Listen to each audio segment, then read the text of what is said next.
Hi everyone, I'm Ashley Judd, Goodwill Ambassador for UNFPA, United Nations Population Fund, and welcome to my father's shop. I'm here in Zaatari refugee camp in the wonderful country of Jordan, where the Jordanians have been so tenderly and in such a beautifully organized way welcoming to refugees from Syria who are fleeing the violent chaos there. And I have a big thing of hankies, which I'm sharing with my new father. His name is first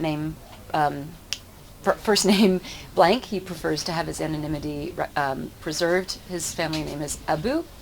And I just wandered in off what is called the Champs-Élysées. The Champs-Élysées in and of itself being a fascinating representation of Syrian resilience and ingenuity, because here in the camp, this is 85,000 people living together.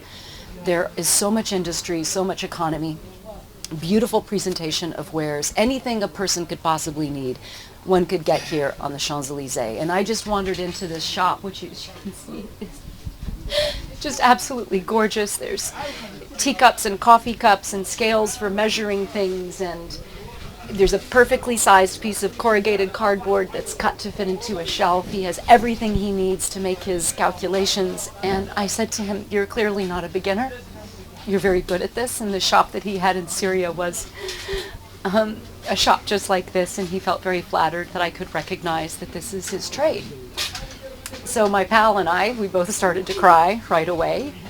And it's a very specific kind of crying, and I want to make sure that it's understood. These are not tears of pity.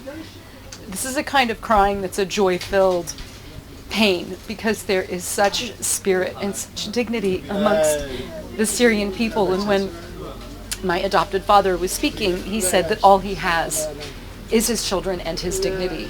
And remarkably, he is not the first refugee I have heard say that. I was doing affirmations after a yoga class, if you can believe that, here in the camp with pregnant women, and one of them, she finished by saying, "I appreciate about myself, I always have my dignity." So you can see that there are just gorgeous things. There are disposables like washing liquid and bleaches for cleaning, pitchers. I mean, I could outfit my entire American kitchen in this shop. And I'll just close by saying, if you would like to learn more about the Syrian refugee crisis and what UNFPA is doing to help protect and empower the reproductive and sexual health of young people, of married people, you just go to our website. There are video diaries and stuff on my Facebook and my website. And yes, men need sexual and reproductive health and family planning choices too. And my lovely father here, he would not tell me how many children he has. We were crying over the fact that one of his sons died in the bombardment in Syria. One of his daughters was injured. One of his daughters has died. And we were also crying tears of celebration that 3 of his sons are studying at university.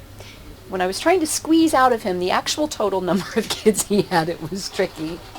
And finally he fessed up that he would be embarrassed to tell me the number is 16. And he said that that's what he knew in his youth. And today he would make a different choice and choose to have fewer children, because his wife and he would have been better able to care and provide for them if they'd had a smaller family size. But he certainly loves all 16 of his kids, and I'm very honored to be part of his new chosen family here in Zaatari refugee camp. So thanks for taking the time to listen and for sharing with me an open heart and saying, refugees, welcome.